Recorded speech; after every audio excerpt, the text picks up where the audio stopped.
jingle. Je ne vous ai pas fait de danse ni de moonwalk, mais l'année prochaine, je m'entraînerai. Je vais demander à Jean-Sébastien Ferjou, fondateur d'Atlantico, ce site d'information, sous vos applaudissements, de me rejoindre sur scène, parce que c'est lui qui va appeler pour les survivants de notre après-midi. Je suis désolé, on a été victime de plein de choses. Voilà. Oui, oui, tiens, tu veux venir là ? En fait, on vous fait tout en direct, on est en famille là cet après-midi. Et tu as les listes là, voilà. Donc, et remercier nos amis de nous rejoindre. Je crois que là, sur cette commission, cette table ronde, il manque personne, tout le monde est là. Donc, tu veux les appeler ? Tu veux que je le fasse comme je les connais ? Allez. Oui. Donc, Paul-François Fournier pour la BPI, que je vous demande d'applaudir. Fabrice Akoun, qui représente Tech Mahindra, qui, comme son nom l'indique, est une boîte indienne, voilà, dont Fabrice a pris la direction pour son installation en France. Jean Mariotte, Job Around Me, qui est aussi... qui est rien, excuse-moi, je confondais avec ton successeur. Voilà, Jean Mariotte pour Job Around Me, qui va nous expliquer un petit peu ce qu'il fait là-dessus. Jean-Christophe Ordonneau de Melsion, qui ne doit pas être très loin, voilà. On va crescendo dans la barbe, il y en a un peu plus au fur et à mesure que vous vous asseyez. Et puis enfin, Thierry Sergent du comité Richelieu, président de la commission internationale, je vous demande d'applaudir aussi. Et notre table ronde est complète. Et donc, ce sera notre dernière table ronde avant le témoignage. Et après, on se séparera dans une douleur absolue. Mais en attendant cette douleur absolue, je vous laisse aux mains de Jean-Sébastien Ferjou, qui peut quand même nous rappeler ce que c'est qu'Atlantico, parce que c'est une belle aventure entrepreneuriale aussi. Ouais. Parce que c'est passé quand même très rapidement à un taux d'audience qui est assez fantastique. Et c'est bien aussi de parler de sa boîte, puisqu'on est dans une assemblée d'entrepreneurs. Non mais oui, c'est un site d'information généraliste et on a une audience maintenant de 4 millions de visiteurs uniques, donc 4 millions de personnes différentes qui viennent au moins une fois dans le mois. Et c'est vrai qu'on est dans une fibre plus entrepreneuriale ou certainement plus favorable à l'esprit d'entreprise qu'un certain nombre de nos concurrents dans les médias et encore plus sur le web. Voilà. En tout cas, c'est une belle réussite. Bravo, et je vous recommande toutes les semaines. Là, on a zappé hier, je m'en excuse d'ailleurs auprès de toi, mais avec la préparation de cette journée... Ce n'est plus un jour férié. Ouais, je sais que c'est plus un jour férié, mais hier, on était un peu au taquet sur l'organisation de cette journée, et donc on a zappé notre contribution, mais on en fera 2 la semaine prochaine. Ils sont à toi. Mais moi, ce que je vous propose, c'est peut-être d'abord à chacun de dire en 2 phrases qui vous êtes et en quoi vous avez affaire justement et à l'international et à ces histoires de génération, puisque comme on en discutait tout à l'heure, l'enjeu est vraiment d'essayer de comprendre comment, dans un monde qui change très vite, et où donc paradoxalement on peut imaginer que les seniors, ce nouveau monde justement leur échappe un peu, mais dans le même temps, l'ouverture des frontières, elle ne date pas d'aujourd'hui, et donc c'est vrai qu'il y a aussi beaucoup de gens qui ont une vraie expérience à l'international, donc comment capitaliser dessus et voir ce qui peut être un atout et voir ce qui peut être des freins, puisque notre ami là-bas me disait tout à l'heure que pour lui, il considérait que Thierry Sergent, que les seniors c'était vraiment un frein à l'international. Donc voilà. Oui, je vais vous donner pas d'ailleurs, mais un deuxième micro, excusez-moi. Donc justement, voir comment, pendant cette table ronde, ce que chacun d'entre vous peut nous apporter pour expliquer comment utiliser ce vrai capital humain, comment utiliser ses forces et peut-être comment aussi pallier les faiblesses que ça peut représenter d'être plus âgé, parce que c'est de ça dont on parle, dans un univers qui change très très vite. Donc Paul-François, pardon. Bonjour, donc Paul-François Fournier, moi je m'occupe de l'innovation à BPI France. Alors peut-être quelques mots sur ce que c'est que l'innovation à BPI France. C'est d'abord tout ce qui est le financement d'innovation. C'est 1 milliard d'euros chaque année qui vont en différents produits, des prêts innovation, des programmes collaboratifs qui permettent en général de financer des projets que les banques ne financent pas parce que le niveau de risque est trop élevé, ou d'accompagner des projets d'entreprises qui veulent faire de l'innovation, mais dont, la décision d'innovation est parfois plus difficile à prendre. Et donc, ces produits sont là, encore une fois, incitatifs pour développer l'innovation en France, que ce soit pour des aides individuelles ou aussi beaucoup pour des programmes collaboratifs qui permettent de faire travailler différents types d'entreprises entre elles, y compris même des laboratoires de recherche, pour que, encore une fois, l'écosystème fonctionne. Ça, c'est la partie financement. Le deuxième patte de BPI France dans l'innovation, c'est l'écosystème du monde du capital risque. C'est 60 fonds d'investissement que BPI France finance. Ça veut dire quoi, finance? Ça veut dire que nous apportons de l'argent à ces fonds pour qu'ils puissent faire effet de levier sur cet argent public pour aller chercher des fonds privés. Et donc, il faut savoir que sur les 60 fonds aujourd'hui de capital risque français, on finance presque 95% d'entre eux, avec des taux d'intervention qui, sur l'amorçage, peuvent aller à plus de 50%, parce que l'argent privé est parfois difficile à trouver dans ces domaines où le risque est élevé et où la rentabilité est relativement faible. Voilà. Et donc, notre rôle, c'est, encore une fois, d'être le financeur, le plus possible en co-intervention, mais plus on est en amont et plus c'est risqué, plus on y va en général seul, et plus d'ailleurs on perd de l'argent parce que le taux de risque est relativement élevé. Alors on reviendra tout à l'heure sur l'intergénérationnel et la dimension internationale, mais BPI France, d'abord une ETI de la banque, hein. C'est une entreprise qui a 2200 collaborateurs. Presque 85% des collaborateurs sont dans 42 implantations régionales, donc c'est une banque très, très proche et très régionale. Et c'est aussi une banque qui est au cœur de cette problématique du multigénérationnel, puisque même si l'âge moyen des collaborateurs est relativement jeune, on est autour de 33 ans, il y a une vraie dimension intergénérationnelle de par l'histoire de BPI France qui est l'agrégation de plusieurs cultures progressives et qui fait qu'on retrouve dans cette banque à la fois des gens qui ont une grande culture, soit de l'innovation au travers de l'Anvar, soit de la banque depuis 20 ou 30 ans avec des cheveux gris, et puis plein de chargés d'affaires qui sortent d'école ou qui ont 2-3 ans, qui connaissent l'innovation, le digital, et qui sont extrêmement le plus proche possible des entreprises pour créer ce mouvement entre l'expérience et puis la volonté qu'on connaît de la jeunesse de pousser des projets. Et donc BPI France se retrouve assez bien dans cette logique de ce muscle entre une volonté d'aller de l'avant et puis aussi la force de l'expérience qui permet aussi de capitaliser et de se poser les quelques bonnes questions. Fabrice Hakoun, donc. Oui, bonjour. Donc, moi, je dirige en fait le groupe Tech Mahindra en France. Tech Mahindra, c'est un groupe de services informatiques qui s'est implanté récemment. Donc, 89 000 personnes dans le monde, 3 milliards 200 millions de dollars, excusez-moi, ça compte à 30% près de chiffre d'affaires. C'est l'émanation d'un groupe, un conglomérat indien qui s'appelle Mahindra, du nom de son fondateur, qui est encore dirigé par un monsieur Mahindra et qui, là, pour le coup, le groupe fait 180 000 personnes. Et 16 milliards de chiffre d'affaires. Donc, en France, c'est principalement l'activité service informatique. Et moi, je viens témoigner de l'intérêt que j'ai pour les seniors, puisque les 2 derniers recrutements que j'ai opérés, donc sont des recrutements commerciaux, sont 2 personnes, effectivement, qui, pour l'une, approchent la cinquantaine et pour l'autre, l'a dépassée. Et c'est un choix volontaire que j'ai fait.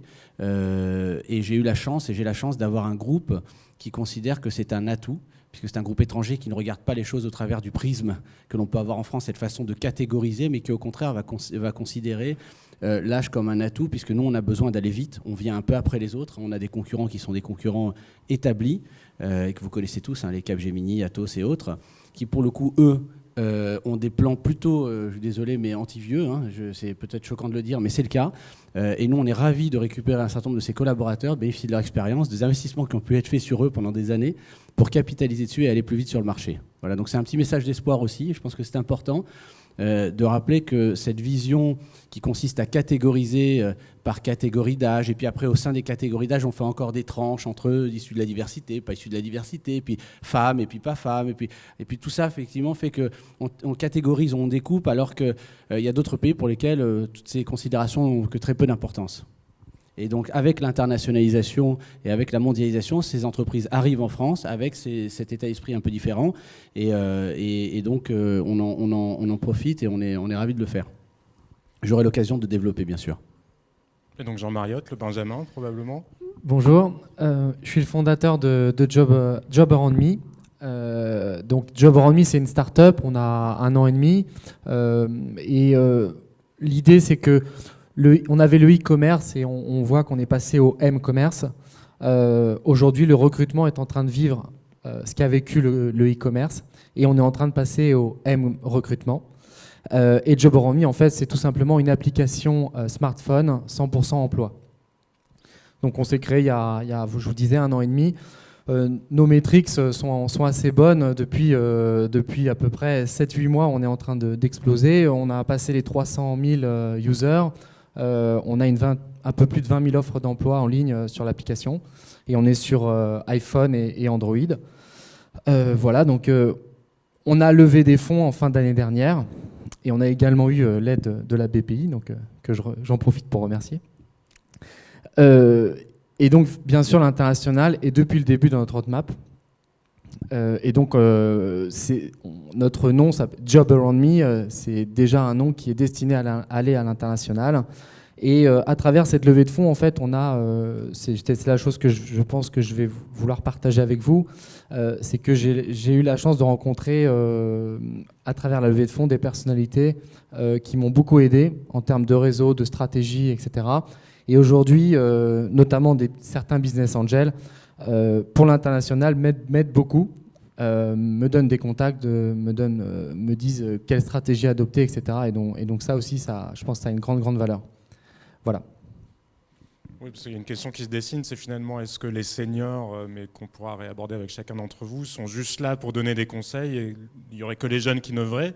Ou alors est-ce qu'il n'y a pas malgré tout des seniors capables d'innover, mais continuons La moyenne d'âge des business angels, c'est 47 ans, je crois. On m'a dit ça il n'y a pas très longtemps. Donc effectivement, c'est voilà, dans mon comité stratégique, il y a des personnes qui sont jeunes seniors. Ça. Parce que d'ailleurs, je ne sais pas, finissons la présentation, mais c'est aussi une vraie question. Un senior, c'est quoi? Un senior, c'est une manière élégante de dire c'est un vieux, ou un senior, c'est quelqu'un qui a de l'expérience, parce que ce soit pour l'international ou pour l'ensemble de nos entreprises, c'est quand même une vraie question. C'est un mot qui est à double sens, qui peut avoir une connotation positive comme une connotation plus déplaisante. Alors, Jean-Christophe Ordonneau, je suis un des fondateurs de Melsion, Chassagne et compagnie.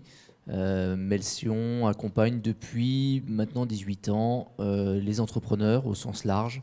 Donc chacun des associés de Melsion accompagne une quarantaine d'entrepreneurs qui vont de 0 salarié à 25 000 salariés pour le plus gros de nos clients. Mais bon, c'est toujours un peu exceptionnel. Et notre métier, c'est d'être là au quotidien, de voir au moins une fois par mois l'entrepreneur, et c'est lui qui décide du montant qu'il va payer. Donc c'est assez original. On fait ça depuis 18 ans parce qu'on était à l'époque assez jeunes, mais avec une envie d'aider les entrepreneurs et avec des rencontres assez extraordinaires avec deux seniors, l'un qui avait 78 ans, qui s'appelait Paul Leperc, qui était l'administrateur de Danone, de Schlumberger, de Pathé, et puis un autre qui s'appelait Jean Mandelbaum, qui était le fondateur des Matins HEC.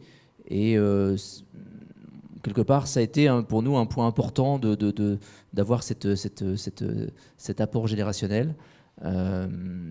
Pour ce qui est de l'international, très vite, on a eu l'envie d'aller voir comment ça se passait aux États-Unis.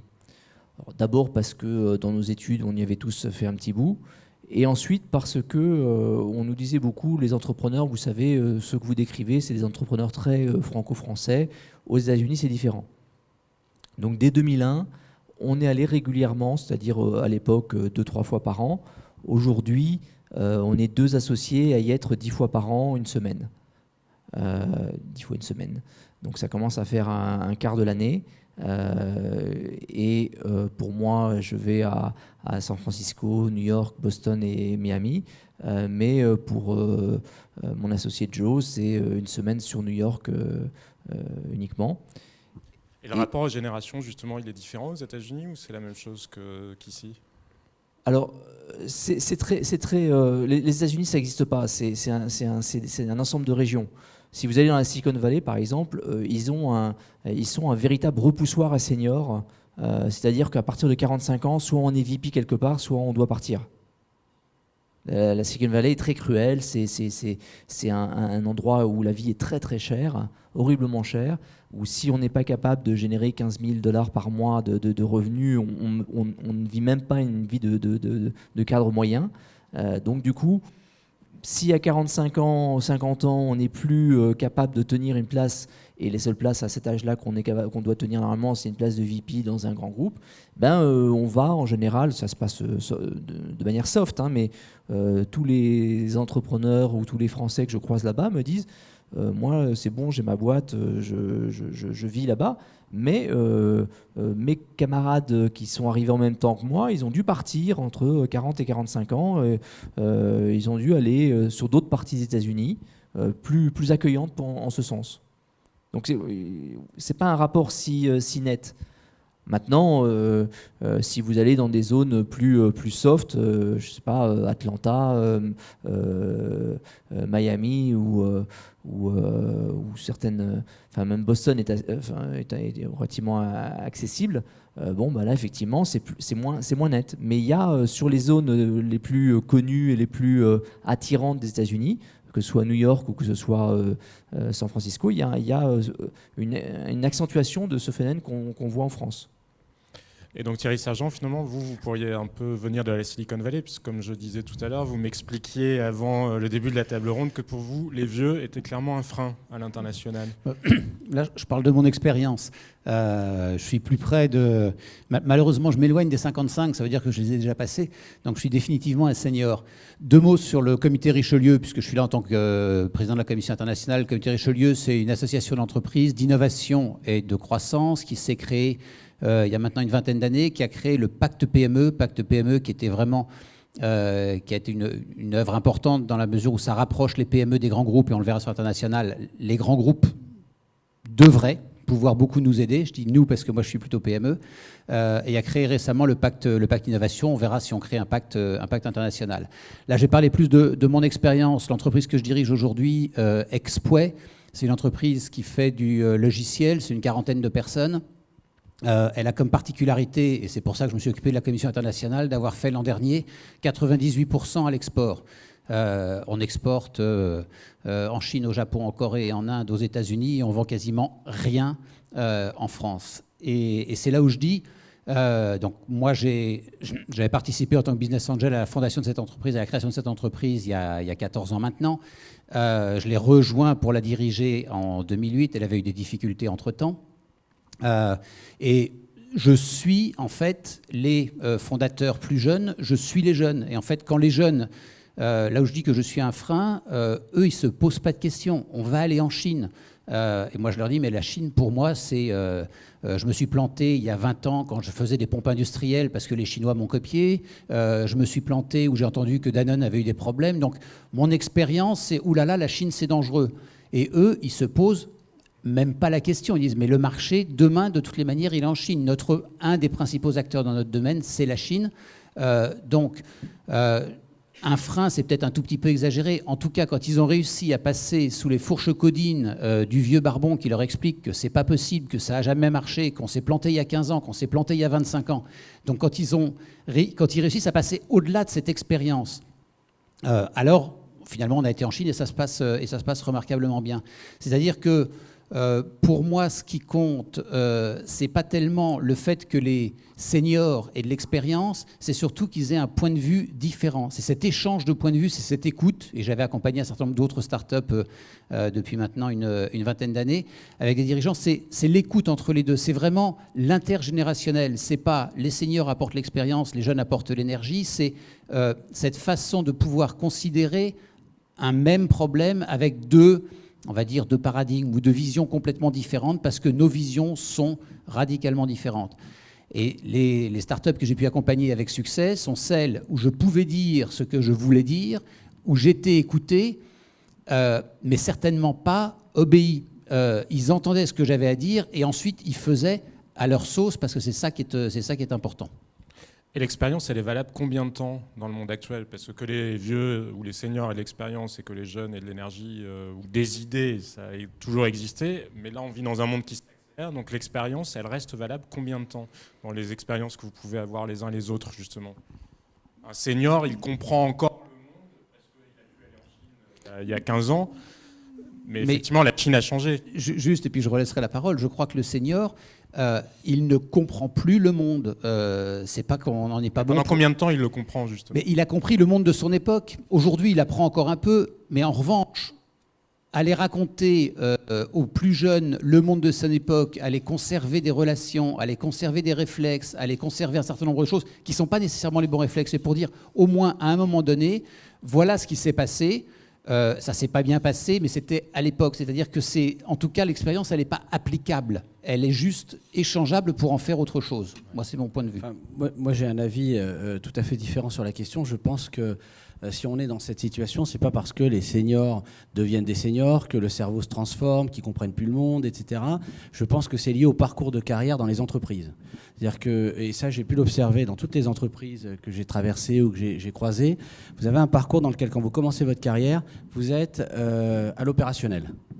Et puis grandir dans une entreprise en France, ça veut dire sortir de l'opérationnel petit à petit pour faire ce qu'on appelle des tâches de management administratif. Et donc plus vous grimpez, je vois par exemple les carrières commerciales, c'est les carrières que je connais le mieux, plus vous grimpez dans la hiérarchie, moins vous voyez les clients en France. Je pense que c'est un des seuls pays où c'est comme ça.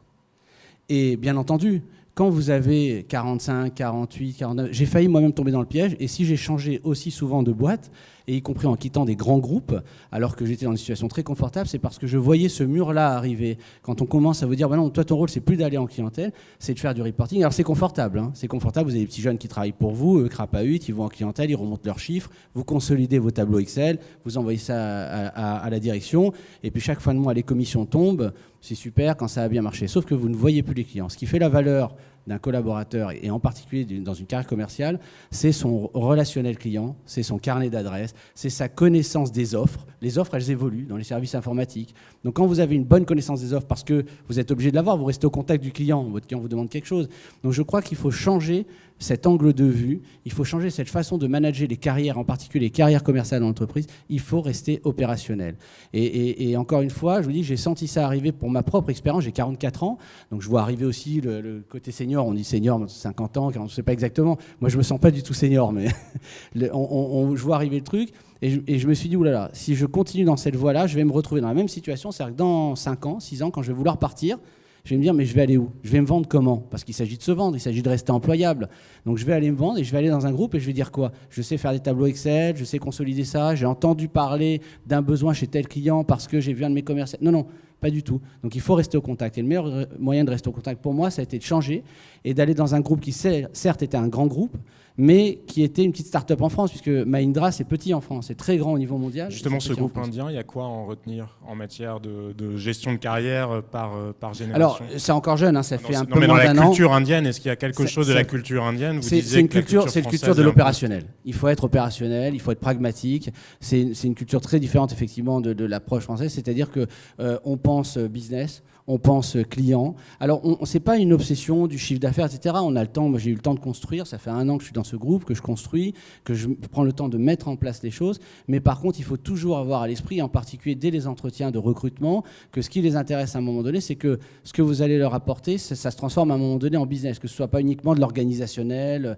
et des fondations. Il faut poser les fondations et en même temps, donc il faut une espèce de géométrie variable entre je pose les fondations, mais je génère à moyen terme du business, même si c'est un petit business. Ce qui intéresse aujourd'hui un groupe comme mon groupe, c'est pas obligatoirement de faire tout de suite de très grosses affaires, c'est d'intégrer le marché, c'est de rentrer chez un certain nombre de clients. C'est ce qu'ils appellent, avec un langage très imagé, les new logos, les nouveaux logos. Donc ils veulent effectivement afficher de nouveaux logos dans leur palmarès de clients, et en particulier des nouveaux clients français. Donc je crois que c'est vraiment la façon dont on gère les carrières en France, dans les grands groupes en particulier, qui met les seniors dans une ornière. C'est pas le fait qu'ils aient un cerveau différent des autres ou qu'ils aient à un moment donné une façon de penser différente des autres. Et ça, est-ce que c'est quelque chose que la BPI, justement, ce côté, notamment dans la sélection des projets, vous voyez une différence? Est-ce que vous mettez de côté les projets dès que les porteurs de projets sont un peu trop vieux? Non. Comment vous le gérez moi, je le prendrais de façon différente. je crois qu'en fonction des secteurs, c'est un peu variable. Mais il se trouve que sur l'innovation, on a un écosystème qui est relativement récent en France. On en parle beaucoup en ce moment, mais finalement, l'écosystème de l'innovation, en particulier sur le digital, mais c'est le cas de façon un peu plus globale, il est relativement récent, c'est-à-dire qu'il a à peu près une quinzaine d'années. C'est juste avant la bulle Internet qu'on a vu commencer à naître toute cette dynamique. Il y a eu la bulle, l'écrasement. C'est à ce moment-là, en 2000, qu'il y a eu les premiers fonds d'investissement. Aujourd'hui, on a une soixantaine de fonds d'investissement. Et donc, on a des gens qui ont 15 ans d'expérience dans le capital risque, etc. Et on a aussi toute une génération d'entrepreneurs qui ont commencé dans les années 2000, qui ont traversé, et Denis le sait bien, qui ont traversé cette crise, qui ont réussi et qui maintenant commencent à avoir une expérience et sont prêtes à la remettre. Alors ce qu'on essaye de faire, nous, c'est effectivement d'être un acteur du brassage. Donc on ne peut pas regarder un projet avec une grille, et je pense que c'est exactement l'inverse de ce qu'il faut faire, en disant oui, on va regarder l'âge du capitaine, mettre une équation, vérifier qu'il a 3 quarantenaires, plus 2 cinquantenaires, et à la fin, on aura son taux d'aide ou de soutien ou la prise de participation.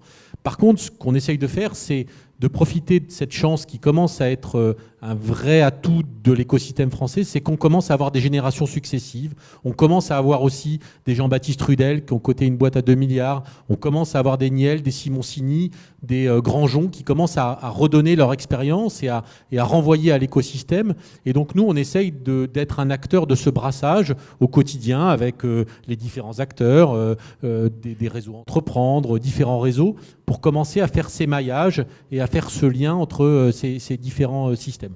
Donc non, ce n'est pas une équation. Par contre, c'est une vraie préoccupation de dire il faut qu'on s'assure, à chaque fois qu'on finance une entreprise, de s'assurer que si on estime que l'équipe est jeune, qu'elle ait autour d'elle un écosystème qui va lui permettre de trouver le complément de compétences ou le complément d'expérience qui va lui permettre de réussir.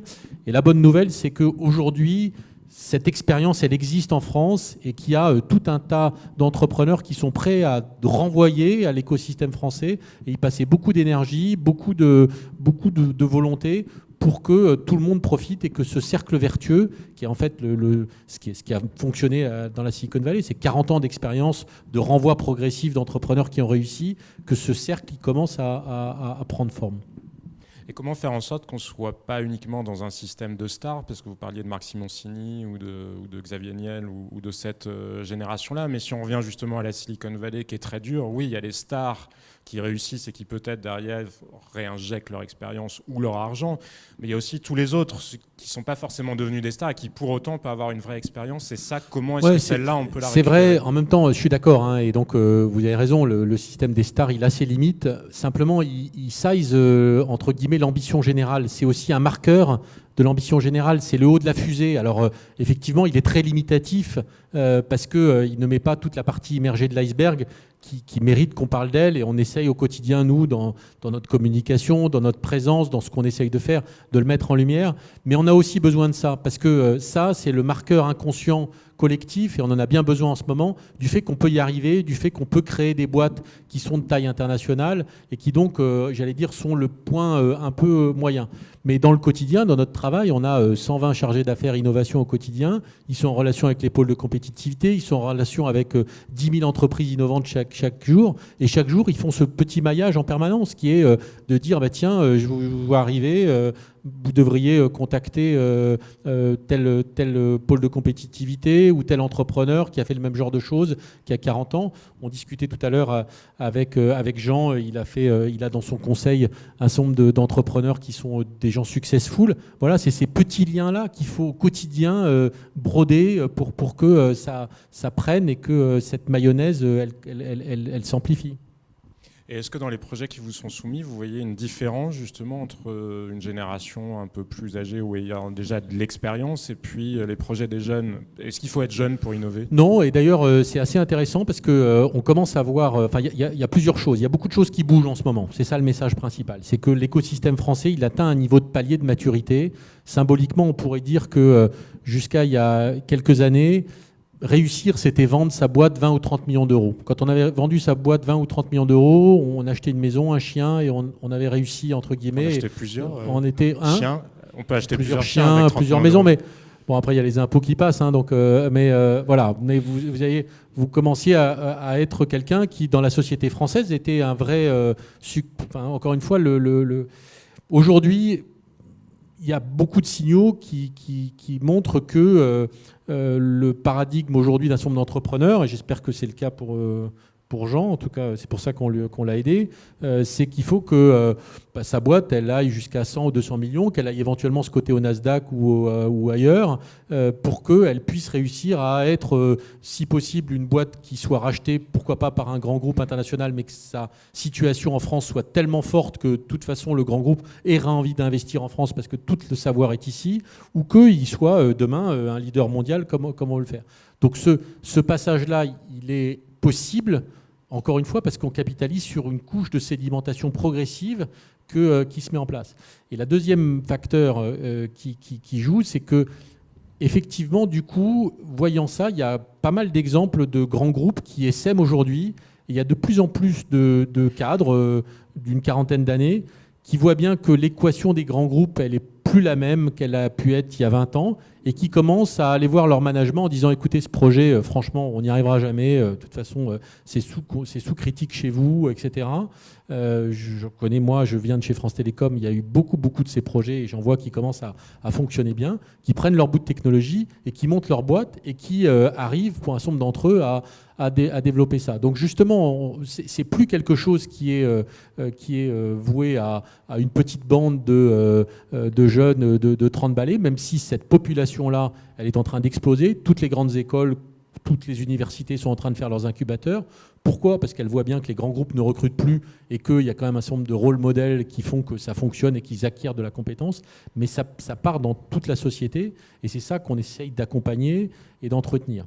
Et puis je voudrais dire un dernier point, et puis après je vais me taire parce que je commence à être trop long, c'est qu'il faut aussi, et là-dessus on est tous un peu responsables, mais une des grosses différences de la société française, c'est quand même ce côté... alors moi je disais indien parce que j'ai une connaissance de la culture indienne qui est mauvaise, je disais indien parce que j'avais une vision un peu des castes, hein, l'image que j'ai, qui est aujourd'hui de la situation malheureusement trop forte, c'est vous avez un écosystème de l'innovation, avec de plus en plus, je l'ai dit tout à l'heure, des générations progressives, mais qui vit dans son monde. Hein. Les gens vont dans le quartier Montorgueil à Paris, où il y a les incubateurs dans chacune des villes, mais ils vivent dans leur écosystème, ils se retrouvent au resto entre eux et ils vivent entre eux.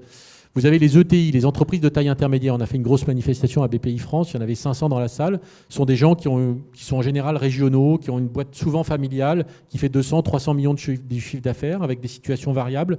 Ces gens-là sont souvent des notables régionaux, il ne faut pas caricaturer, mais ils vivent dans leur écosystème, ils mangent avec le conseiller général ou le préfet. Et puis vous avez les patrons du CAC 40, eux ils bouffent au siècle ou chez Laurent, entre eux, d'accord ? Ben ça peut plus durer, c'est plus la réalité de la société qu'on doit construire. Pourquoi ? Et c'est pas le cas aux États-Unis, justement parce que c'est ça la force de la Silicon Valley ou c'est ça la force de Tel Aviv, c'est que dans les groupes du CAC 40, c'est pas normal qu'il n'y ait pas un patron successful du digital qui va expliquer aux grands groupes pourquoi chez AXA, s'il change pas son modèle de distribution, ben il va se retrouver avec des agences dans toute la France et ça sera quelqu'un qui distribuera les assurances au travers de je ne sais pas quelle plateforme internationale. Et donc il faut qu'on arrive à casser, de la même façon que je pense que dans les générations c'est en train de se casser, en tout cas dans celle de l'innovation, il faut qu'on arrive à casser ces frontières qui sont complètement décorrélées de la réalité du monde d'aujourd'hui. Et justement, dans le monde d'aujourd'hui, vous parliez de Jean Mariotte. Vous nous avez expliqué donc, que dans votre conseil, vous aviez des business angels forcément un peu plus âgés, parce qu'encore faut-il avoir eu le temps d'accumuler du capital. Mais en termes de recrutement, quand on a une start-up, est-ce qu'on pense à recruter que des jeunes parce qu'on se dit qu'il n'y a qu'eux qui vont connaître le marché ? Ou est-ce que vous avez déjà envisagé de recruter aussi des seniors, justement, en vous disant ils ont une expérience ou quelque chose en tout cas que je ne trouverai jamais chez un jeune ? En fait, salarié. J'ai recruté un de mes business angels en directeur commercial. Et il a un peu plus de 50 ans. Enfin, je l'ai recruté. Ça s'est fait naturellement, on en a parlé. Et en fait, suite à la levée de fonds, on a la techno, on a une équipe de développement. Et en fait, on a notamment recruté et renforcé l'équipe commerciale, donc plutôt avec des profils jeunes. Et pour piloter en fait ça et donner de l'input, en fait, c'est Philippe Fraisse, qui est business angel chez nous, qui est devenu directeur commercial Alors, il est part-time, mais voilà, il est en même temps business angel de Job Around Me. Donc voilà, c'est quelqu'un qui a... Je pense que les compétences aujourd'hui, pour moi, elles ne sont pas du tout liées à l'âge. Je connais Oussama de The Family qui a 26 ans, qui coach des gens qui ont 50 ans sur quelle stratégie adopter pour monter sa boîte ou développer le business. Donc je pense qu'aujourd'hui, on est dans un... C'est comme le poker, hein, il y a les vieux étaient meilleurs avant, mais aujourd'hui, les gens qui jouent au poker en ligne, ils font tellement de parties, 5 écrans en même temps, que finalement, en un an, vous jouez autant de parties qu'un vieux qui a passé sa vie à Las Vegas. Donc au final, la montée en expérience, elle n'est pas du tout liée à l'âge aujourd'hui, étant donné à la vitesse où ça va. Par contre, moi en tout cas, la valeur ajoutée que j'ai vue, c'est ok, le cash quand on lève des fonds, c'est important, mais aussi la force du réseau. Donc il y a notamment Olivier Mathieu en Business Angel, qui est cofondateur de Price Minister, qui nous m'aide sur la stratégie, n'hésite pas à nous mettre en relation avec des grands groupes pour qu'on puisse présenter l'offre Job Around Me. Voilà, mais je dis Olivier Mathieu, mais il y en a effectivement plein d'autres, puisqu'on a en fait 8 BA en fait, dans Job Around Me. Et donc c'est quasiment aussi moi c'est une grosse partie de mon job, c'est d'animer ce réseau et d'en profiter au maximum, parce que bien sûr il faut aussi être proactif. C'est des gens qui ont un carnet d'adresses important, mais qui ont aussi un agenda chargé. Donc voilà, il faut naviguer entre les deux. Je voudrais juste rajouter un petit mot, puis je laisserai la parole, sur ce que disait Paul-François Fournier sur la relation avec les grands groupes. Et là, pour le coup, c'est vrai que les anciens, dans les grands groupes, par définition, plus on monte dans les grands groupes, plus on trouve des anciens et des seniors. Et là, sur les PME, le rôle des plus seniors dans les PME, ils ont logiquement ce réseau. Et ils ont à la fois le réseau et puis les mêmes référentiels. Là, pour le coup, on sait se parler. Cela étant, moi, je continue à dire, aujourd'hui, on travaille plus facilement, et c'est pas pour passer de la pommade, on travaille plus facilement avec la BPI qu'avec la plupart des grands groupes CAC 40 ou en dessous du CAC 40, où on a une énorme difficulté à créer ce lien de confiance pour nous emmener à l'étranger, pour participer à leur développement, à leur déploiement, etc. C'est extrêmement difficile. Cela étant, il y a un vrai rôle, là, je trouve, spécifique sur les seniors. Et à quoi vous l'attribuez justement cette difficulté ? Pour moi, il n'y a aucune, j'aurais vexé personne dans la salle, où il y a peu de culture, de partenariat, d'une manière générale en France. En fait, je dis ça, je me plains de PME vers les grands groupes. On a énormément de mal à le faire entre PME aussi. Et je pense là pour le coup que ça remonte à l'éducation. On fait des concours, on a une éducation individuelle, on a peu d'éducation d'équipe. On ne travaille pas en partenariat, ni entre PME, ni entre PME et grands groupes. Et à chaque fois qu'on dit on pourrait faire quelque chose avec vous, on a le sentiment qu'on perd quelque chose ou que l'autre se dit mais pourquoi je ne le ferais pas tout seul ? Et là, il y a vraiment quelque chose à faire. Je pense que ça viendra. Aujourd'hui, quand je regarde, parce qu'on travaille aussi un peu avec HEC Entrepreneurs, où ils font tout en équipe, je veux dire, par l'éducation qui fait que les jeunes travaillent de plus en plus en équipe, de plus en plus à l'international, c'est comme ça que ça va évoluer. Ça va prendre quelques années, mais ça va évoluer, je pense. Sur ce point-là, justement, je ne sais pas, les uns ou les autres, vous disiez les jeunes ont, dans leurs études maintenant, en général, un passage à l'étranger. Qu'est-ce que ça change concrètement dans ces générations qu'on voit arriver, qui sont les premières à avoir cette expérience vraiment à l'étranger ?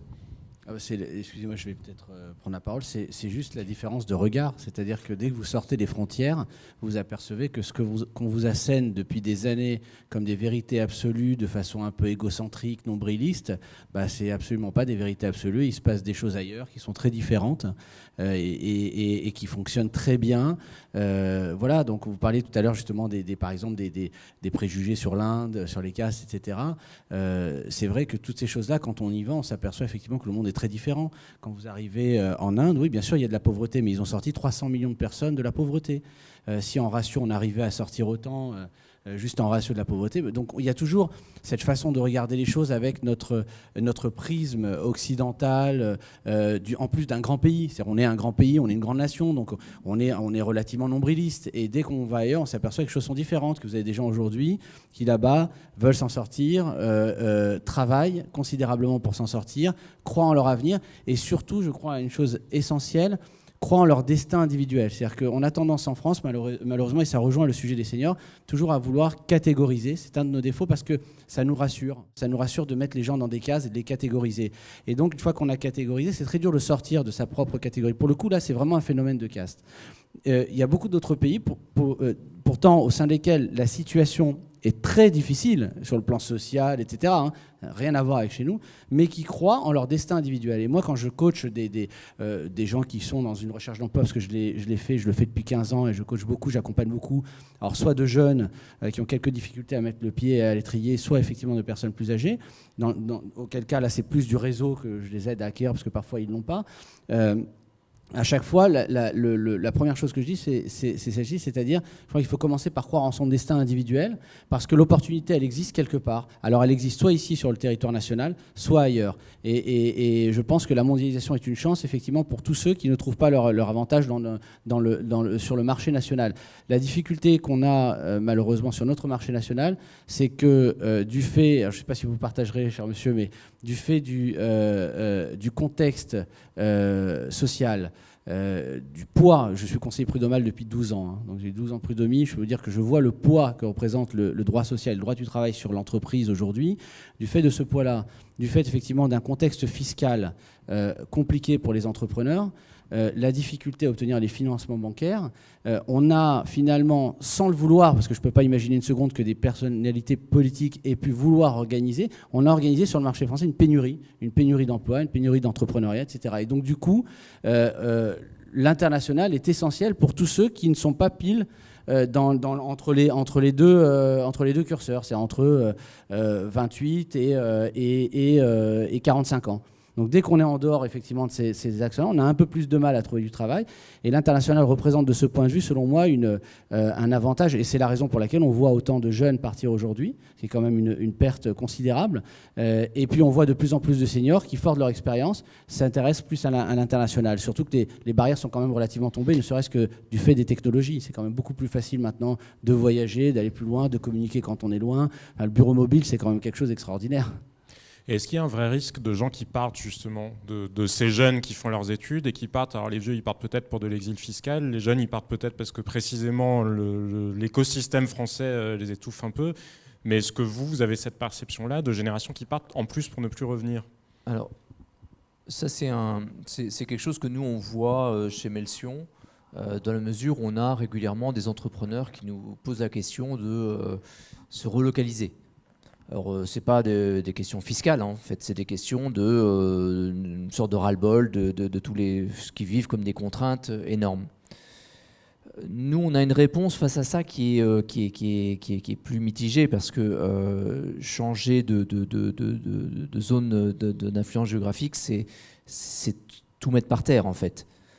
Tout l'effort qu'on a fait pendant 10, 15, 20 ans, 30 ans pour se constituer un réseau, pour comprendre comment fonctionne le pays dans lequel on est, etc. C'est un capital. Et le jour où on part ailleurs, on perd une très grosse partie de l'utilité de ce capital.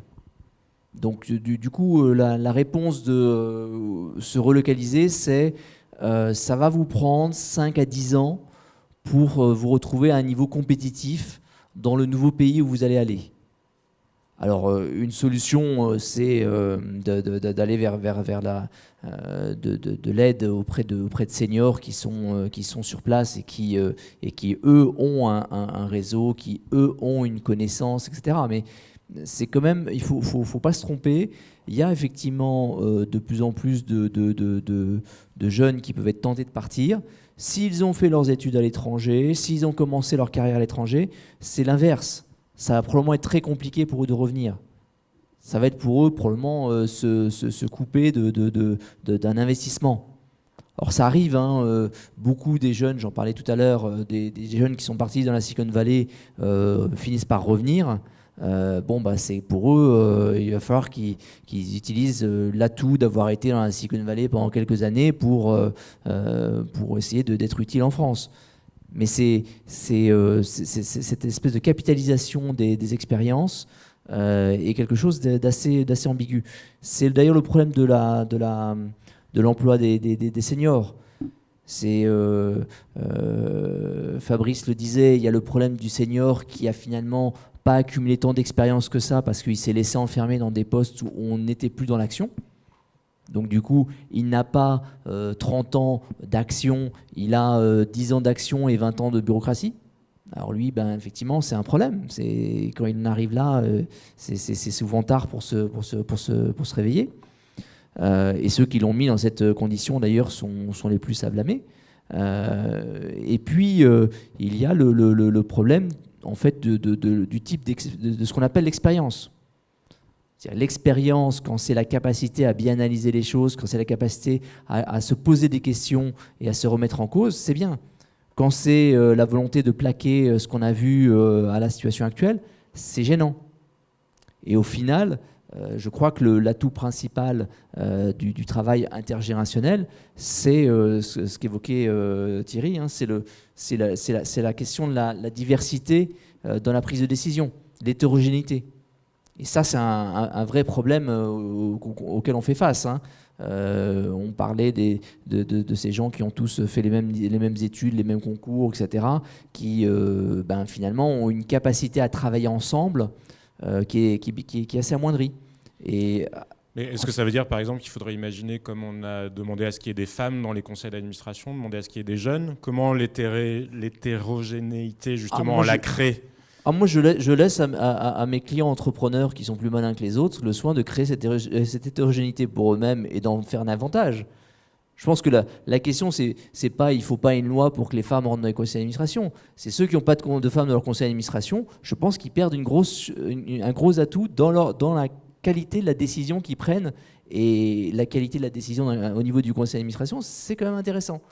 Ceux qui n'ont pas de seniors dans leur conseil d'administration ou qui ont, que des seniors, parce que ça aussi c'est pas mieux, ils perdent énormément de qualité dans la décision. L'hétérogénéité, c'est bon. Il ne faut pas le promulguer, il faut le laisser à ceux qui ont compris. Et Paul-François Fournier, je voyais réagir tout à l'heure, vous aviez... Oui, non, je crois que personne renie la complexité d'un certain nombre de règles et de lois françaises qui mériterait de bouger. Moi, je suis aussi plus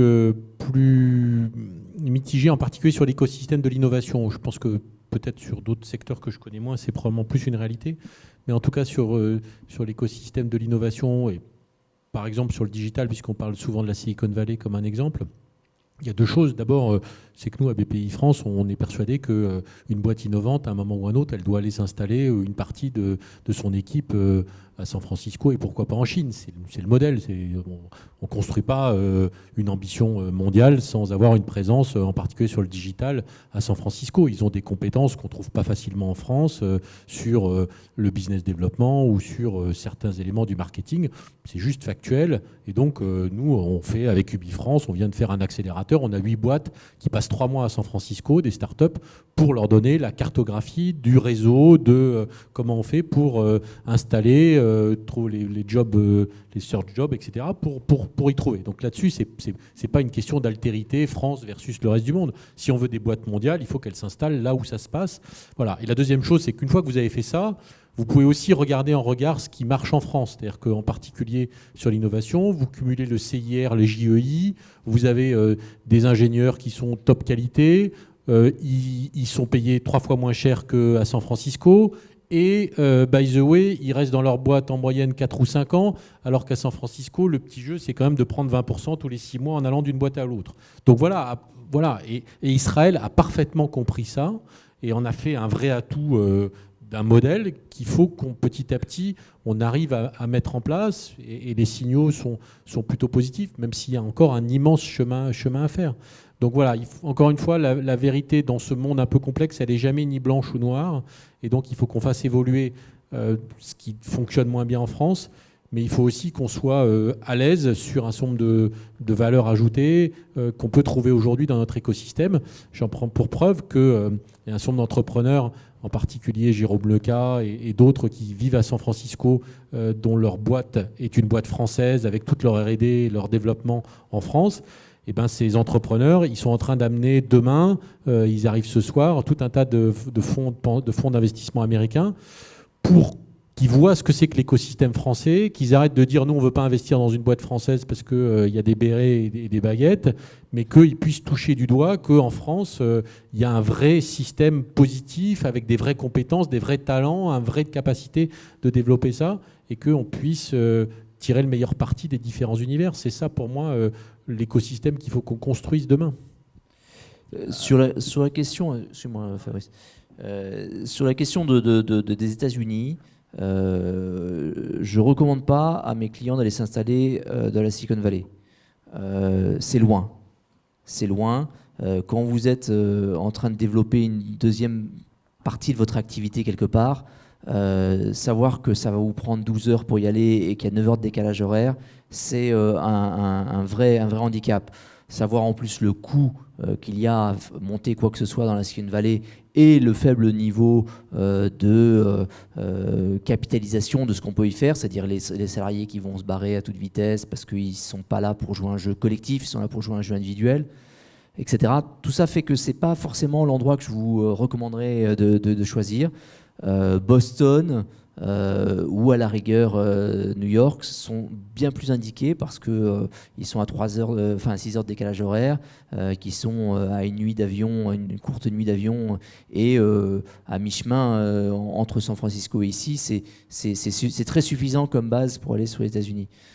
C'est juste un petit point d'expérience.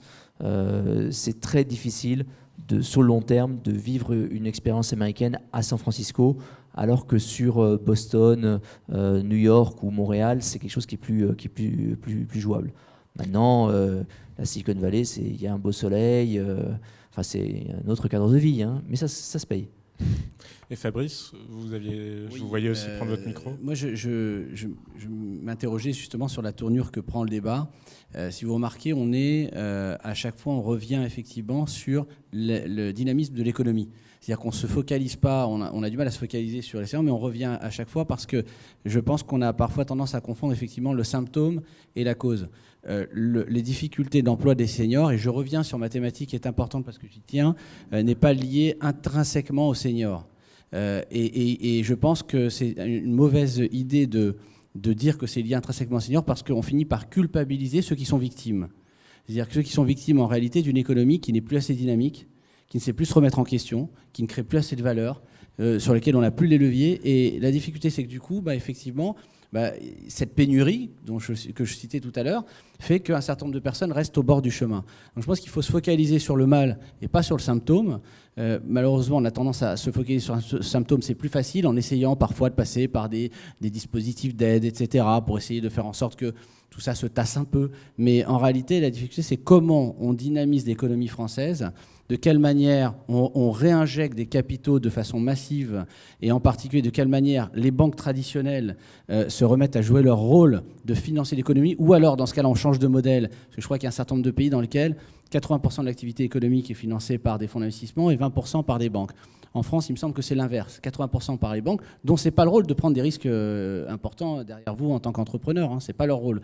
Donc, mais on a gardé ce système dans lequel 80% de l'économie est financée par les banques, 20% par les fonds d'investissement, dont c'est normalement plus le rôle. Du coup, les banques ne sont pas dans leur rôle, elles ne le jouent pas, les capitaux manquent, les entreprises sont sous-capitalisées. Enfin, on a toute une mécanique, une espèce de cercle vicieux qui s'est installé, qui fait que notre économie est sous perfusion. Et puis, avec les dégâts collatéraux, alors qu'on voit très bien que dans les pays qui se sont développés, ou en tout cas dont la croissance économique est plus importante, quand ça repart aussi pour les catégories qui ont le plus de mal à trouver l'emploi, parce que vous avez un appel d'air. Vous savez, je donne toujours l'exemple de mon métier, donc le service informatique. Pendant des années, on m'a expliqué qu'il y avait une difficulté avec les gens issus de la diversité, qui n'arrivaient pas à trouver d'emploi. Et moi, je regardais en disant, écoutez, je ne comprends pas, parce que nous, on embauche même des gens qui ne parlent pas français, tellement on a besoin de faire appel à des gens. Et puis des gens qualifiés, mais qui ne parlaient même pas français. Donc quand on venait m'expliquer que quelqu'un qui vient de tel ou tel coin, qui a telle ou telle couleur de peau, etc., n'arrive pas à trouver de travail, je ne le comprenais pas. Parce que j'étais dans un métier où on générait un tel appel d'air, il y avait une telle activité, il y avait un tel dynamisme économique que les questions de différence, d'âge, etc. ne se posaient plus. Ce qu'il fallait, c'est qu'il y ait les gens pour travailler, pour faire le job. Donc je pense qu'il faut qu'on ressente, et d'ailleurs on le fait naturellement tous, hein, puisqu'on est tous à chaque fois revenus sur l'économie. On ne s'est pas contenté de parler du symptôme. Thierry, je vois. Oui, juste pour rebondir sur le thème qui était génération et internationale, là où on retrouve, et c'est ce que disait Fabrice tout à l'heure, le double bénéfice du senior, qui est expertise et expérience, c'est sur l'international pour les entreprises étrangères qui viennent en France. Là, je pense que c'est tout bon. Alors je crois que là, je ne sais pas si la BPI fait quelque chose, je ne sais pas d'ailleurs en France qui fait quelque chose pour ça, pour mettre en relation. Mais en l'occurrence, moi, quand je vais à l'étranger et que je vais rechercher des gens à l'étranger, je vais rechercher des gens d'expérience à l'étranger parce qu'ils ne peuvent pas apprendre, je ne peux pas leur apprendre, je ne connais pas le pays, etc. Donc quand je vais à l'étranger, je vais chercher des gens qui ont de l'expérience à l'étranger. Et de la même façon, les boîtes étrangères qui veulent s'implanter en France, là, vont chercher des seniors. Et là, Génération Internationale, il y a un vrai double bénéfice. Effectivement, c'est une belle avancée vers la conclusion, mais les uns les autres, sur ce point-là, comment utiliser cette force des seniors qui est un peu sous-exploitée en France, comment amorcer la pompe pour que, notamment, et c'est ce qui t'intéressait, Denis, les PME puissent en bénéficier? Qu'est-ce qu'on peut faire d'autre? Il y a ce que vous disiez, vous souleviez ce point-là, comment les mettre en rapport avec les boîtes étrangères, mais à quelles autres idées on pourrait penser pour pouvoir les utiliser mieux, ces seniors? Moi, le seul retour d'expérience que j'ai, c'est qu'en fait, je pense c'est pas un monde entre les jeunes et les seniors, etc. Je pense que c'est plus un monde finalement entre les grands comptes et les PME. C'est-à-dire que c'est vrai que moi, en tant que fondateur de Job Around Me, je me verrais vraiment mal recruter un senior qui a eu une expérience 100% grand compte. Parce que j'aurais vraiment peur que finalement, il arrive avec ses habitudes de grand compte. J'ai mon CE, j'ai mon machin, j'ai mon truc, voilà, etc.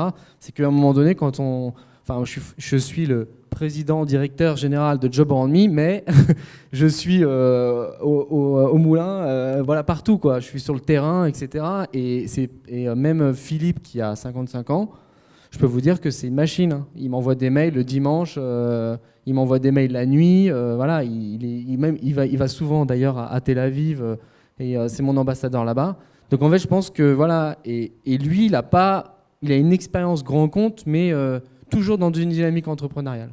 Donc à mon avis, si on veut aider entre guillemets la reconversion, ou on veut aider des seniors qui viennent des grands comptes à aller dans ce monde, je pense qu'il y a, je sais pas, peut-être de la formation ou faire du networking ou leur donner l'envie tout simplement, parce que finalement après quand on monte sa boîte et qu'on est dans ce milieu-là, finalement ce qui nous pousse tous, c'est le fait que on voit pas vendredi arriver, enfin le vendredi soir, c'est un concept que je connais même pas. Voilà, je m'en fiche que ce soit vendredi soir parce que je suis même pas content d'être en week-end. Peut-être parce que j'ai pas de week-end, mais Et donc Fabrice, une solution pas politiquement bon, mais correcte. ça c'est vrai que là on est sur une start-up, enfin, c'est un univers particulier. Bon, moi c'est effectivement pas politiquement correct, mais je pense que encore une fois on prend le problème à l'envers, c'est-à-dire que on considère, en tout cas le gouvernement a considéré, et quelles que soient les tendances politiques, hein, c'est important parce que c'est ne s'agit pas une prise de position partisane, parce que c'est une tendance à considérer que plus on mettait des contraintes, c'est-à-dire qu'on a un problème avec l'emploi des seniors, donc il faut absolument empêcher de se séparer des seniors, donc on rajoute des contraintes, et puis on en rajoute, et puis on rajoute des taxes, et puis alors maintenant, là, en ce moment, on parle de la taxation des contrats courts, voilà, la taxation des contrats courts. Ça va poser un vrai problème, ou des contrats à durée déterminée ou des contrats précaires. Parce qu'en réalité, qu'est-ce qui va se passer ? 83% des contrats qui sont signés aujourd'hui sont effectivement des contrats à durée déterminée. Mais ce n'est pas parce que les employeurs sont des sadiques et aiment bien mettre les salariés, en particulier les seniors, sur la brèche. Parce que l'important pour une entreprise, c'est quand même de capitaliser sur ses collaborateurs et sur ses ressources, donc d'investir sur eux, pas de les avoir sur des durées déterminées. Donc encore une fois, on met des contraintes et on en a fait beaucoup sur les seniors et ça n'a rien arrangé. Donc je pense qu'au contraire, il faut libérer complètement les énergies. Il faut dire à un entrepreneur qui, je sais que ça va vous paraître choquant parce qu'on est dans un état d'esprit, on se dit protection, protection, protection. Mais aujourd'hui, on s'aperçoit qu'à chaque fois qu'on essaie de mettre des mesures de protection à l'égard de catégories comme ça de population, ça a eu l'effet inverse de celui recherché. Donc au contraire, je crois qu'il faut libérer ça pour que les personnes puissent mettre le pied dans la porte. Parce que quand vous mettez le pied dans la porte, après vous pouvez faire valoir vos qualités. Et je vous garantis qu'il n'y a pas un entrepreneur, à part un fou, mais il faut vraiment tomber dessus, qu'une fois que vous avez mis le pied dans la porte, grâce à une liberté totale, éventuellement de pouvoir s'en séparer, mais une fois que vous avez mis le pied dans la porte, que vous êtes dedans et que vous faites vos preuves et que vous vous faites valoir, il n'y a plus un entrepreneur qui a envie de se séparer de vous par simple sadisme ou simple envie un jour en se levant le matin. Donc je pense qu'il faut libérer les énergies, il faut mettre beaucoup plus de fluidité et de liberté dans l'économie, et en particulier dans le monde du travail.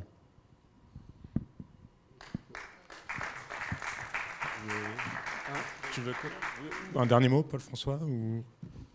Non, je pense qu'il y a beaucoup de choses qui ont été dites. Encore une fois, moi, je crois à la force de l'exemple. Donc, je pense qu'il faut des initiatives. Il faut que ces initiatives, on en parle. Il faut qu'elles changent petit à petit de logiciel collectif. Et il faut que petit à petit, on retisse une nouvelle façon de faire dans un monde qui a incroyablement changé en 20 ans. Et c'est vrai que la société, en particulier française, mais il n'y a pas que, parce que chacun a ses problèmes. Moi, je vais souvent aux États-Unis. Ils ont aussi leurs propres contraintes et le changement de leur modèle, il est violent aussi. Mais il faut qu'on invente un nouveau modèle. Et c'est clair que dans ce nouveau modèle, la diversité va devenir un enjeu absolument énorme parce que plus personne ne peut aujourd'hui comprendre le monde tout seul dans son coin. C'était vrai peut-être il y a quelques siècles où des gens ont réussi à intégrer. Aujourd'hui, c'est la diversité qui permet d'avoir une compréhension la plus large possible et de prendre une direction qui englobe toutes les dimensions. Et donc ça, je pense qu'on collectivement, l'inconscient va croître, mais il faut donner les exemples, il faut réussir les exemples, il faut les mettre en visibilité et il faut que chacun capitalise là-dessus. Justement, c'est un peu l'idée de ta rubrique sur Atlantico, Denis, de montrer des exemples et de justement parler de ce que les entrepreneurs apportent, eux aussi, en contournant parfois les règles, parce que ça se passe aussi comme ça. Mais voilà, donc à toi la conclusion. D'abord, merci, parce qu'on a eu des tables rondes exceptionnelles. Et si la SNCF nous avait pas promis une grève, notamment pour Jean, j'avais une 60aine de seniors venant de province, de grands groupes qui voulaient venir et qui ont dit bah oui, mais si on vient ce soir on ne pourra pas repartir, donc du coup qui n'étaient pas là et sur lequel on a mis en place un mécanisme. Et ça, c'est un point très important. C'est-à-dire que quelqu'un qui arrive d'un grand groupe, effectivement, a des habitudes. On a tous des habitudes aussi, mais ils en ont des très fortes, parce que souvent, ils ont eu une carrière dans un seul groupe. Et la problématique principale, c'est très tôt, et on travaille avec un voisin pas très loin, qui est Bouygues Télécom, qui va nous envoyer des promos très tôt, à 45, 50, 52 ans, pour commencer à les habituer aux PME, à aller rencontrer des entrepreneurs, à aller passer une journée, une demi-journée avec eux. Ce qui fait que 1 an, 5 ans, 10 ans plus tard, ils sont mûrs, ils sont prêts, ils ont compris comment ça marchait. Et donc, on va monter des programmes, alors Jean disait de formation, mais effectivement d'accompagnement à la préparation à la sortie.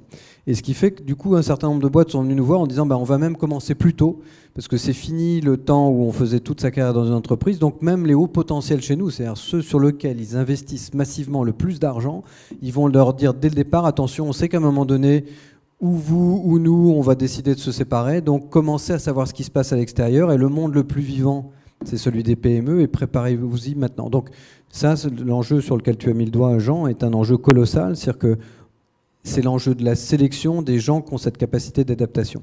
Et donc, s'ils ne l'ont pas naturellement, de les préparer suffisamment tôt pour le faire. Donc ça, c'est un point.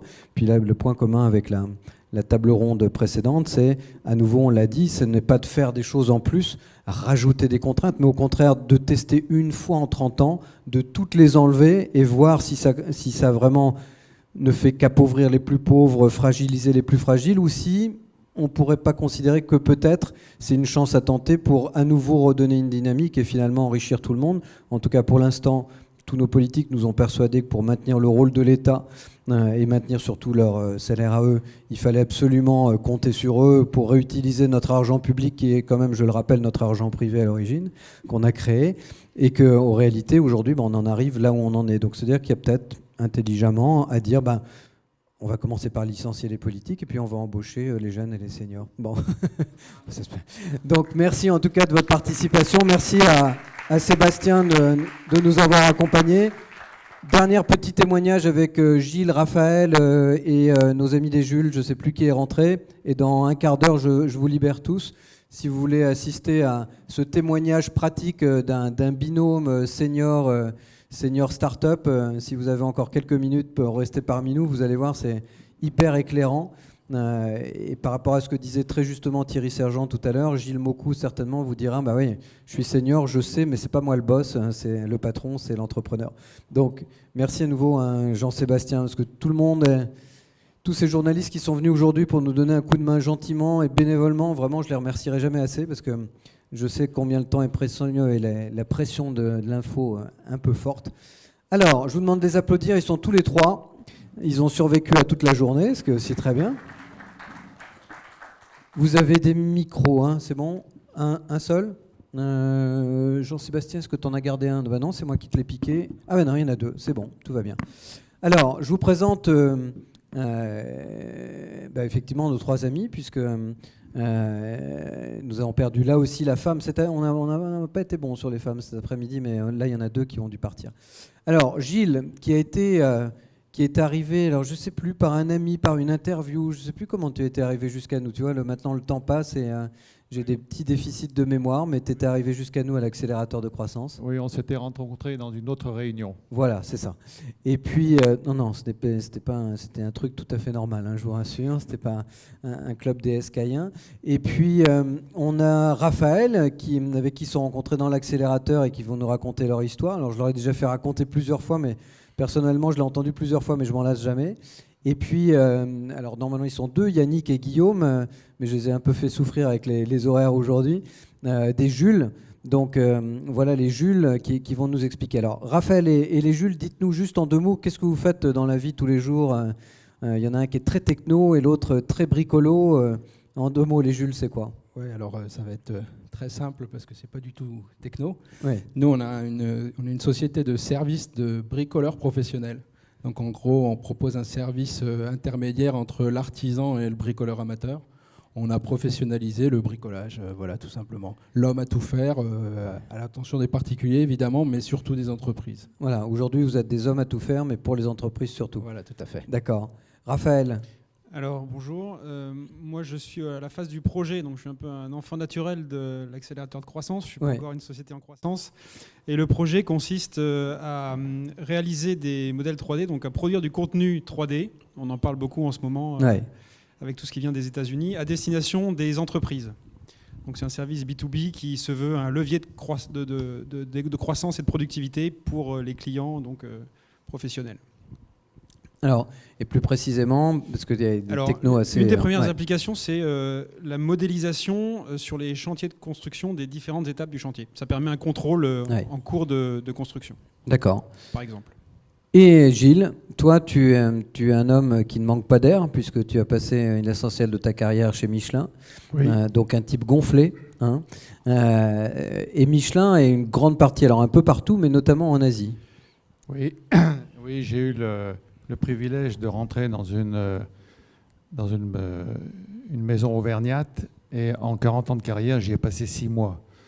Donc je vais faire mentir un petit peu ceux qui avant nous ont dit les seniors, effectivement, quand ils vieillissent mal, parce que j'ai passé toute ma vie sur le terrain.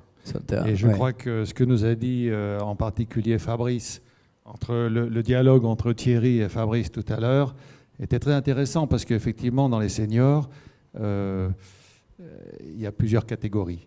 Oui. Il y a ceux qui, effectivement, ont eu une expérience de terrain oubliée, et puis il y a ceux qui ont eu la chance de rester sur le terrain pratiquement jusqu'au bout.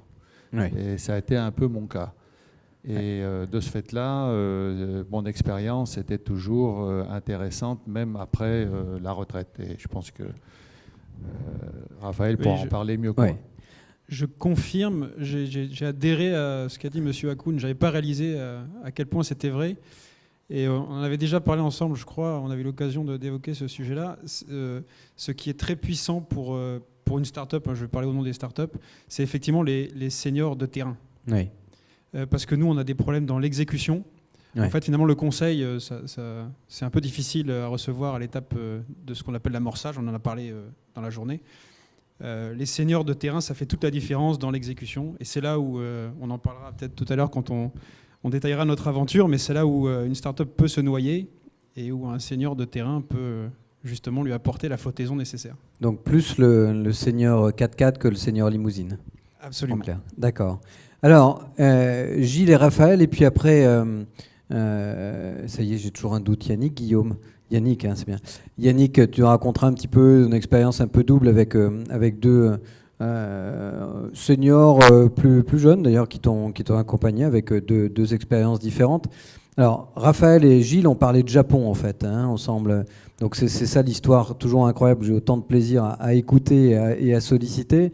Donc toi, tu passes, je résume, un certain temps à essayer d'ouvrir des portes au Japon pour ton produit. Tu n'y arrives pas. Tu rencontres Gilles et les portes s'ouvrent. Donc comment vous avez fait ça à vous deux? Je pense que là, c'est, contrairement à ce que Thierry disait tout à l'heure, c'est tout l'avantage d'avoir été sur le terrain longtemps.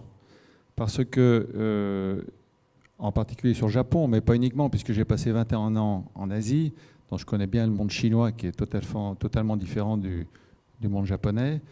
Il y a des décryptages qu'il faut savoir faire. Et ces décryptages qui correspondent à la mentalité des gens sur place, on ne peut pas les inventer, on ne peut pas les connaître si on n'a pas vécu longtemps sur le terrain.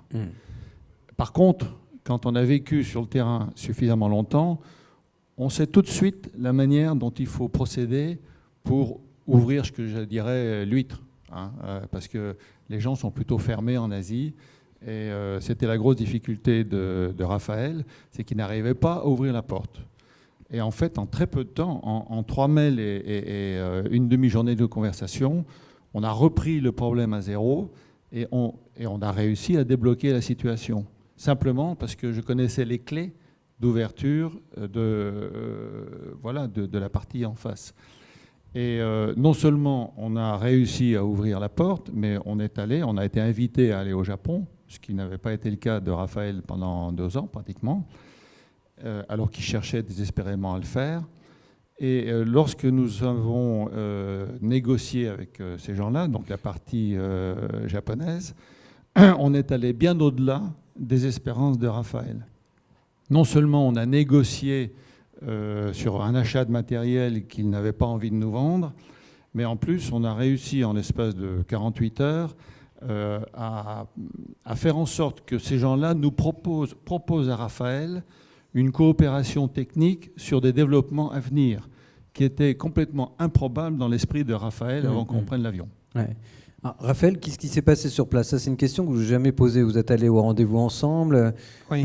Gilles prenait la parole, traduisait, faisait du karaté. Qu'est-ce qu'il a fait? Alors, oui, je vais résumer ça dans une image qui, vous allez voir, est très parlante. Juste, c'était pas pour vendre un produit. Oui, tout à fait. Monsieur Fournier est parti là, c'est dommage. J'ai vite compris ce que les intervenants précédents ont dit, c'est qu'on pouvait pas tout seul développer quelque chose. Et donc moi, je suis allé chercher la technologie pratiquement le plus loin possible de l'autre côté de la Terre, ou en tout cas un partenariat chez ceux qui savaient faire. Alors j'ai fait le tour du monde des compétences dans le domaine que je visais, et il s'est trouvé que j'ai choisi d'aller chez des Japonais. Il y avait 2 Américains et un Hollandais. Et Google. Donc j'ai pas choisi Google comme partenaire pour des raisons que vous imaginez. Et donc dès l'instant où j'avais choisi les Japonais, je me suis retrouvé dans l'environnement le plus hostile possible pour une entreprise occidentale. Alors ne parlons même pas d'une entreprise qui est en création, qui est en amorçage, que les Japonais ne considèrent évidemment pas. Donc j'ai galéré jusqu'à ce que M. Moku rentre en scène et qu'on aille là-bas ensemble. Alors ce qui s'est passé là-bas, c'est que j'ai eu l'impression d'avoir une expérience extracorporelle. En fait, je me suis retrouvé un petit peu, je pense, j'ai vécu un petit peu ce que vivent les chefs d'État quand ils sont dans des sommets internationaux avec ce qu'on appelle les Sherpas. Et donc j'avais M. Moku qui me glissait des petits mots sous la table en me disant « Attention, là, il va se passer telle chose ». Et la chose se passait. Et M. Moku me disait « Tu vas dire ça » ou « Je vais prendre la parole et je vais dire ça ». Alors qui plus est, pour des raisons commerciales, on avait choisi de faire ça en japonais. Je ne parle absolument pas ni n'écris le japonais, donc on avait 2 spécialistes du Japon avec nous, Monsieur Moku et un interprète.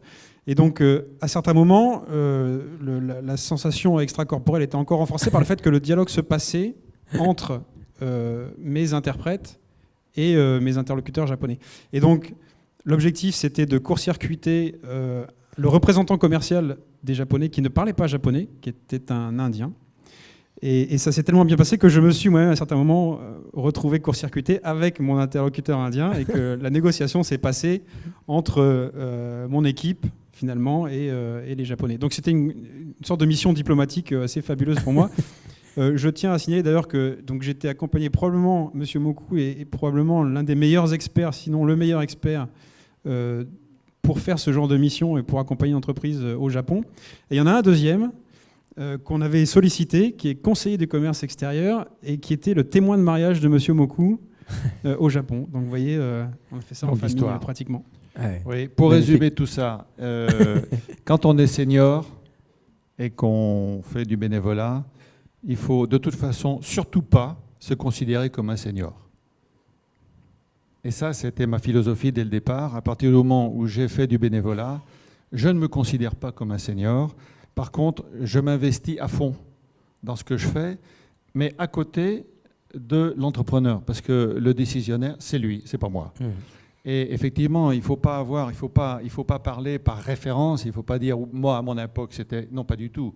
Il faut être à côté sur le terrain, voir ce qui se passe, comprendre la situation et aider l'entrepreneur qui est là, pour lequel on fait du bénévolat.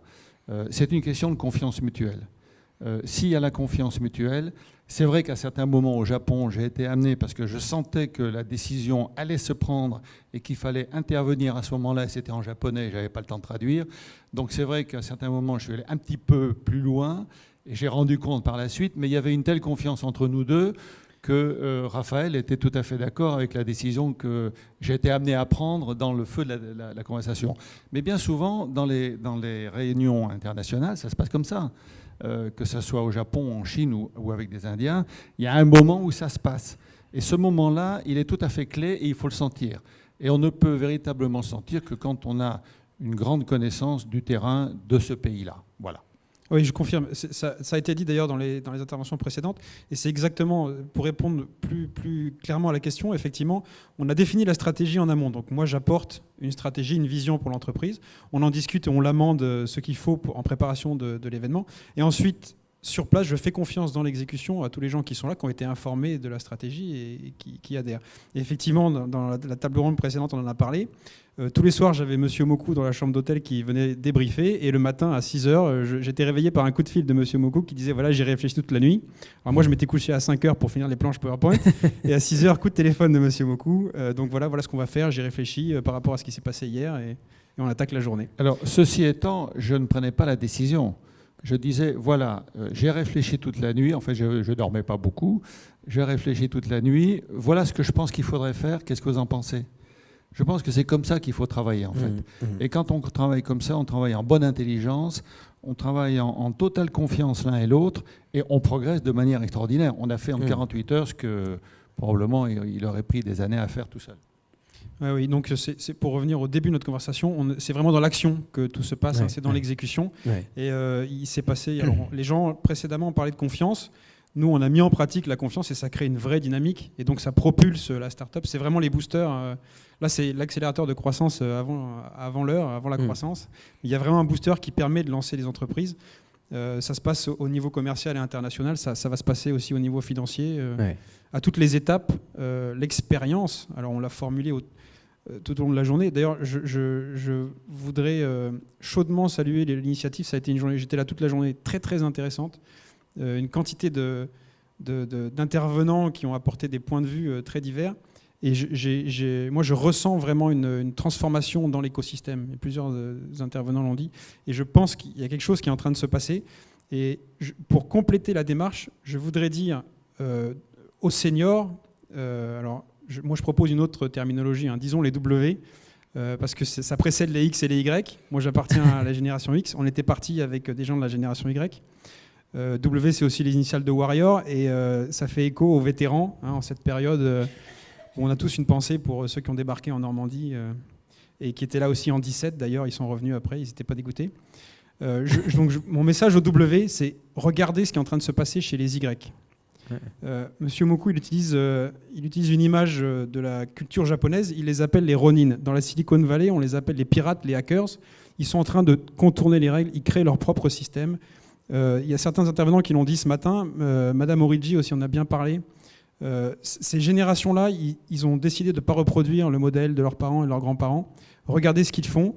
On a dit où sont les cathédrales aujourd'hui, c'est eux qui sont en train de les construire. Et contrairement à ce qui a été dit, c'est pas la génération des années 70 qui leur a passé leur musique, c'est eux qui ont décidé de l'adopter. c'est eux qui tirent. Donc même ma génération à moi, qui est encore jeune, il faut qu'on se raccroche à cette génération Y. Et donc regardez, si vous voulez résoudre le problème des seniors, regardez les Y, les très jeunes aujourd'hui. C'est un vrai moteur. Ceci étant, on disait tout à l'heure, c'est vrai que le monde évolue, les jeunes générations ne pensent pas comme les précédentes, etc. etc. C'est vrai. J'ai retrouvé, venu me voir à Paris il n'y a pas très longtemps, un jeune Chinois qui a une trentaine d'années maintenant, et dont j'avais rencontré les parents et lui-même quand il avait 10 ans, 12 ans, etc. Bon. Et quand j'ai travaillé en Chine, le plus gros problème, c'est de créer des relations personnelles avec les personnes avec lesquelles on est amené à négocier. Ça s'appelle le guanxi, pour ceux qui ont un peu travaillé en Chine. Et on pourrait dire que le guanxi, c'est quelque chose qui est un peu dépassé maintenant. Ça existait à l'époque Qing, à l'époque Ming, et je l'ai connu au XXe siècle. Et quand ce jeune Chinois est venu me rencontrer à Paris il y a quelques années, il y a 2 ou 3 ans, il avait monté sa boîte, il roulait en Porsche. Bon, voilà. Et quand j'avais vu à 10 ans, ils roulaient tous en vélo. Et je lui ai dit, bon, maintenant, tu as monté ta boîte. Quel est ton plus gros problème pour toi, Chinois, de Pékin, en Chine, avec les Chinois? Il a réfléchi 30 secondes et il m'a dit, c'est le guanxi. Donc, il y a des choses qui n'évoluent pas. Je réponds à Thierry Sergent, là, s'il est encore dans la salle, parce que y a des choses qu'on connaît quand on va travailler dans les pays et qui ne changent pas au cours des siècles ou au cours des années. C'est la mentalité des gens dans un lieu donné. Alors, les Indiens ont une manière de réagir qu'il faut comprendre. Les Chinois ont une manière différente, les Japonais une autre. Je vais même un peu plus loin. Moi, j'ai travaillé dans tous les pays d'Asie Sud-Est. On ne travaille pas de la même manière avec un Chinois de Singapour qu'avec un Chinois de Hong Kong ou un Chinois de Taïwan, ou a fortiori un Chinois d'Indonésie ou un Chinois de Malaisie. Parce qu'ils ont tous une teinte locale qui fait qu'on ne peut pas faire le même business avec eux de la même manière. Donc, je pense que l'expérience de terrain que des seniors peuvent avoir acquise, elle est toujours valable parce qu'il y a des choses qui sont intangibles, quelles que soient les civilisations, et c'est ce qu'on a vu en particulier au Japon. Sûr. Alors Yannick, on va conclure avec toi. Aujourd'hui, alors les Jules, c'est 3 ans, je me dis pas de bêtises. Non, on plus arrive à 5 ans. Waouh, 5 ans. d'accord. 5 années, un beau développement, mais du coup plein de challenges. Ouais. Donc toi, parmi les compétences clés qui manquaient autour de toi pour avoir le développement que tu voulais, il y avait tout cet aspect formation, où tu voulais injecter par là de la qualité, il y avait quoi encore? En fait, c'est pour reprendre 2 idées qui ont été évoquées dans la table ronde précédente. Nous, on aime bien se remettre en question en permanence, et puis surtout pas coller des étiquettes aux gens. Donc senior, grand groupe ou pas grand groupe, senior ou jeune pousse ou tout ça.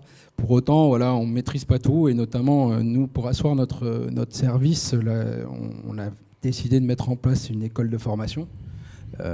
Voilà, ça assoit définitivement la qualité des services qu'on dispense. Et cet aspect formation était totalement étranger pour mon associé et moi-même. Donc, Denis nous a gentiment intégrés à l'accélérateur pour développer cet aspect. Il s'est avéré qu'on est encore work in progress, comme on dit, qu'on avance beaucoup, qu'on a déjà écrit le budget, le programme, donc on est vraiment, je dirais, dans la dernière étape, puisque maintenant on est vraiment dans les démarches administratives incontournables. Mais en parallèle, c'est présenté aussi une autre opportunité au fur et à mesure des rencontres avec le groupe de l'accélérateur, c'est cet accès aux grands comptes dont on parlait tout à l'heure. On a un peu la même problématique en tant que petite PME d'accéder à ces grands comptes, et on nous a permis aussi d'accéder à travers l'expérience qu'on vient d'évoquer, d'accéder à des forteresses qui semblent inaccessibles et pour autant qui ont les problématiques de toute entreprise. Donc voilà, donc je fais totalement le parallèle avec ce que vient de dire Raphaël, c'est-à-dire qu'en fait on a été mis en relation avec des seniors de terrain. Je ne sais même pas si, d'ailleurs je vais reprendre aussi le terme en disant senior m'écorcher un peu la bouche d'ailleurs, mais je trouve que le terme n'est pas du tout adapté. Les warriors de terrain, on va les appeler peut-être, voilà, et qui qui nous ont fait gagner un temps incroyable, et en même temps, c'était très aisé pour eux puisque c'était leur quotidien, ou leur ancien quotidien qui remettait à notre disposition en fait. Alors, dans ton développement, et on va conclure par ça, on parlait de temps partagé, de prestations, de portage, ce matin, de toutes les formes d'emploi. Tu te vois bien voir ton équipe, comme disait Sandra, finalement, savoir s'ils sont jeunes, hommes, femmes, diversité, ils ont envie, ils sont motivés, je les intègre, je me pose plus de questions. Est-ce que toi, tu peux avoir demain, autour de toi, des seniors comme salariés ou comme prestataires ou à temps partagé qui vont pouvoir t'accompagner? Complètement, c'est ce que je disais, c'est que nous, on se refuse de coller des étiquettes. Et puis, je le vis, alors, en toute transparence, on n'a encore pas le cas d'un senior dans l'équipe, mais le nombre de fois où nous sommes approchés d'une manière ou d'une autre, on est encore une jeune entreprise, il faut qu'on lui trouve sa place, mais on est en train de développer le réseau à travers toute la France, puisqu'on est déjà présent dans 9 villes.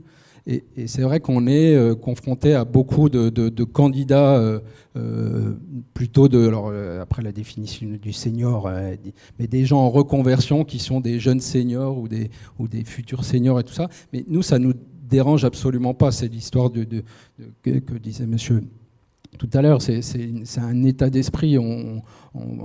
Plein de seniors ont dit qu'ils ne se sentaient pas seniors du tout. Donc c'est un état d'esprit. C'est même pas. J'ai eu le cas une fois d'un candidat qui m'a, pendant l'entretien, répété plusieurs fois, mais mon âge vous pose pas de problème, tout ça. Et je lui dis, mais je vous ai jamais posé la question. Vous êtes en train de vous enfermer vous-même dans une problématique qui n'est pas un problème pour nous. Donc c'est ça. Faut faire exploser ces barrières, ces étiquettes et ces a priori en fait. Exactement. Là, vous en êtes la preuve tous les trois. Et Gilles, du haut de ses 28 ans, le confirme un petit peu plus tous les jours. En tout cas, merci d'être venu à nouveau témoigner. Vous l'aviez fait devant nos amis aussi de GDF Suez il y a quelques mois. D'ailleurs, on en a près 12 ou 15 de chez eux, du coup, qui convaincus vont nous rejoindre bientôt. Donc voilà, ce qui nous permet aussi de passer de ce stade artisanal qu'on a vécu pendant des mois à un stade beaucoup plus marqué, presque, j'ose pas le terme, mais presque industriel, parce qu'on va pouvoir parler de centaines d'entreprises et de centaines de seniors accompagnés dans ces 24 prochains mois. Et juste pour l'anecdote, puisque ça a été le fil rouge un peu de la journée avec la musique, j'ai un passé au sein de l'industrie musicale et j'ai été le responsable de la résurrection d'Henri Salvador. Voilà. Et donc voilà, tout était résumé dans. Donc voilà. Et on était une équipe de 15 jeunes. Et là aussi, on a un paquet qui ne devait pas y aller. Des millions d'albums vendus. Oui, ça a été un coup de maître. Oui, puis je voudrais simplement faire remarquer à Thierry Sergent, s'il est encore là, que Richelieu lui-même était un cardinal qui a été senior parmi les seniors, s'il en est un qu'il a été dans la politique et dans l'administration. Oui, c'est clair. Bon, on va transmettre plein de messages à Thierry. Bon, écoutez, merci tous les trois. Merci à tous ceux qui ont tenu jusqu'au bout, parce que je sais que ce soir, il y a des problèmes de transport qui vont commencer à se faire un peu crus, des problèmes de taxi demain.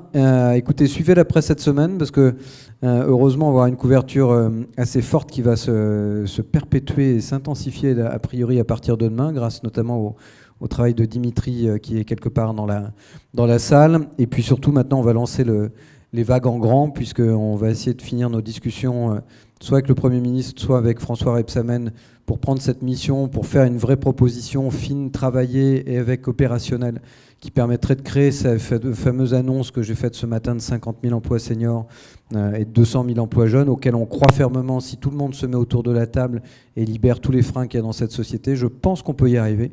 Et donc j'espère qu'aujourd'hui, on s'en rappellera comme la première journée d'une promesse tenue.